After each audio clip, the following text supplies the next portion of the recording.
Under 40 CEOs drive your ambition. During the height of the COVID-19 pandemic, Vera decided to venture into a lucrative business, one which no one can do without: food. Who better to mentor her than the CEO of Funtuna Food and Drinks Limited? You can already anticipate the amazing conversation they had. They're definitely about to drive your ambition. Join Vera, the CEO of Basili Kitchen, as she is driven by her mentor, Tolu Olumide, the CEO of Funtuna Group. Welcome to Under 40 CEOs Drive Your Ambition. My name is Tolu Olumide, Executive Director of Funtuna Ventures. And riding with me today is Miss Vera of Basili Kitchen. Hi, Vera. Good morning. How are you? I'm fine. Welcome to Under 40 CEOs Drive Your Ambition. Thank you. Same here. It's a pleasure riding with you. Very good.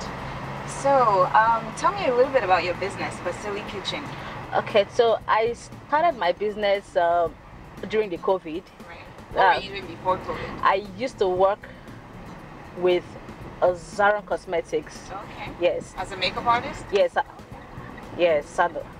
And also as a sales agent and all. Okay. Yes. Then the COVID came and we had to stay back at home. This is that. And me, I don't like being idle. So I thought of something I could do to keep myself busy, and that was also needed at that point in time because there was a total lockdown. So I figured out everybody eats food. Right. Yeah, so I delved into the food as well. But well, I'm not where I want to be yet, but the growth is coming along. Yes. Okay. Well, that's good. I mean, you always have to start from somewhere. Every business starts from somewhere, and you know, we're to not despise the days of little beginnings, because that's what forms our character, it forms us, it helps to, you know, it's the foundation. Yeah. So it's very important, and it sounds to me like you have a very good foundation.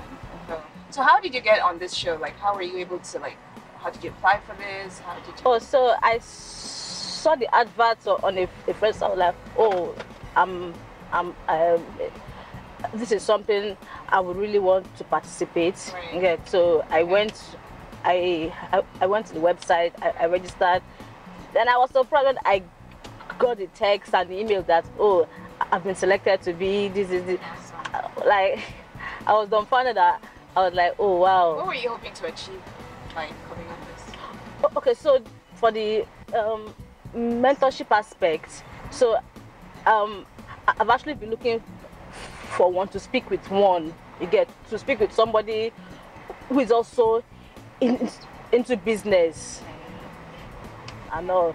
Yeah, so when I heard there was going to be a session in mentorship, I was like, oh wow. Okay, so it's good to have you here. So ask me questions. Let's talk. Yeah, so how did you come about Funtuna? So Funtuna is family business. Okay. It's family business, and it was one of those organic things. It was inevitable. I was always going to come into the family business thing. Yeah. Okay, so sorry. So professional experience did you acquire that led you to this the position which you are now? So before I joined Funtuna, I had a business degree. I got a law degree, and with my law degree, I realized that I wasn't really too interested in practicing. So, but I also knew that I had a lot of business interests. I still had legal interests, but I wasn't really practicing. Oh wow! So I did some administrative law before I came to Funtuna for about 3 years, and then after that, I worked with a couple of different organizations, just kind of doing like business management, HR, just a few things here and there, but I picked up a lot of very, very good experience. People, you know, managing people, relating with people, learning customer service, customer values, all that stuff. So I think most of the training that I've had has helped me on the bigger platform that's Funtuna. And of course, going into Funtuna, I started, very, very at the beginning. Basically. So, yeah. Nice. Wow. Okay, so if there was one particular thing you would love to change in your business, what would that be?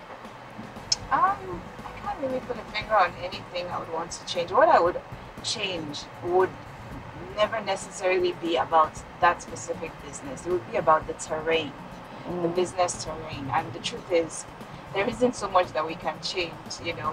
Our voting is what is going to make those changes. But yeah, if I would speak to changing anything, it would just be about having more power. Having more of the basic infrastructure needed for business to thrive.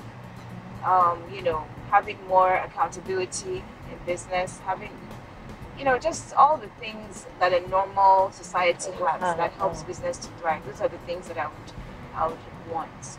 I've also believed that you've come across various kinds of people in your line of business. So, like, how did you identify relationships that could help you in your line of business? Like, and how did you identify that? I think maybe if you start with possibly what you can bring to the table. So I think instead of looking for people to add value to you, I think it's easier when you start with yourself. Really, you are the only thing you can control.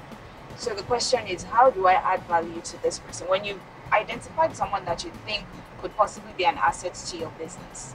I'll say, for example, you have a customer that that maybe they have certain contacts, that maybe they have certain influence. If you are adding value to that customer every time you deliver to them, you're giving them good value. You're giving them excellent customer service. Service delivery is top notch. Then before you know it, it becomes just a matter of how do you, use that as a springboard. It becomes a natural springboard, and it would be easy to do. The customer would not feel like you're taking advantage of them. They themselves would recommend you, So that's just an example. The point is, you should always be looking for how do you add value to a person or to an organization or to a system that you can now spring off of. Do you understand? Yes. Thank you very much. Wow. So sorry, I don't bombard you with too many. Okay, so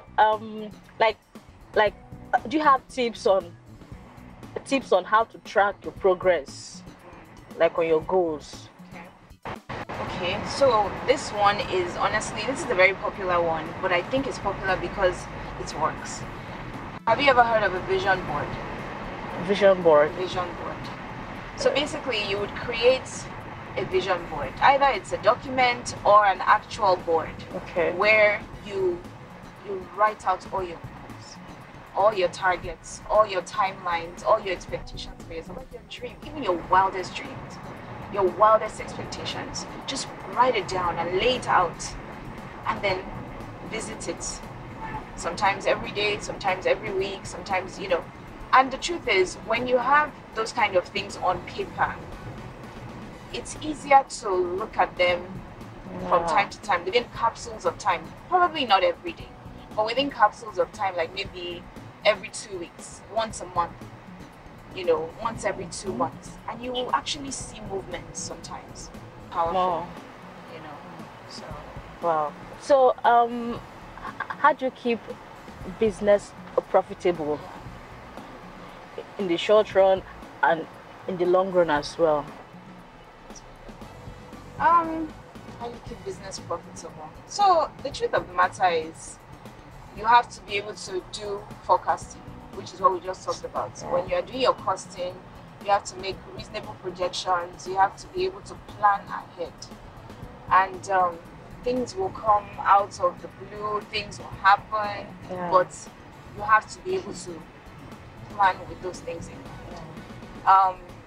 To stay profitable, it's a lot of different things. It's not just one thing that will keep you profitable. The truth of the matter is that you can do all the best costing in the world, you can plan, you can forecast, you can project, but if your customer service is awful, you're not going to stay in business, you know. So I think it's a lot of factors, like I said. You have to be a well-rounded business. Customer service for me is a priority. It's number one. It is number one, because the truth of the matter is that more than any advertising budget you have, the word of mouth that your customers will, you know, use to sell your business for you is valuable. You know, so you are in a business where word of mouth is very valuable. So people that buy your food, if they are the ones recommending you to other people, it's more important than any sponsored post you would do. I get referrals a lot. Yes, it's more important than any talking up of yourself that you would do. It has to be other people that say, oh my God, have you tried Basilic Kitchen's food? Fantastic. Easy, she's the best, you know? So customer service is what will get you that. Providing exactly the same kind of quality of food that you promised to provide, while at the same time service delivery. Okay, so what drives your ambition? Okay, so for me, it's highly personal. Like I said, I am in a family business, and my biggest, wildest dream is to see my family business continue to go from grace to grace, from glory to glory. It's the business is 43 years now. You know, it's very hard to find businesses that that's a long time coming. And so we're looking to be a household name in perpetuity. You know, 10 years, 50 years, 100 years from now, if the Lord tarries, I would want Funtuna to still be very much on the map, animal care to still be very much on the map. So if anything drives my ambition, it really is that. It's been an excellent business. Quality has always been the watchword. Integrity has always been the watchword of the founders. And so the values of the business are worth, you know, driving for. So, thank you so much. You're welcome. I've learned a whole lot. Glad to hear that. A whole lot. Glad to hear that. It was my pleasure to meet you. It's nice talking to you as well. Same here, ma'am. And I'm looking forward to just seeing Basilic Kitchens in the lights. Yeah. You're going to do well. Yeah.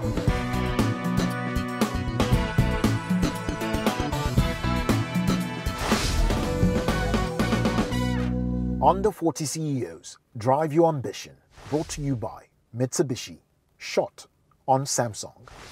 Massilia Motors, sole distributors of Mitsubishi Motors in Nigeria.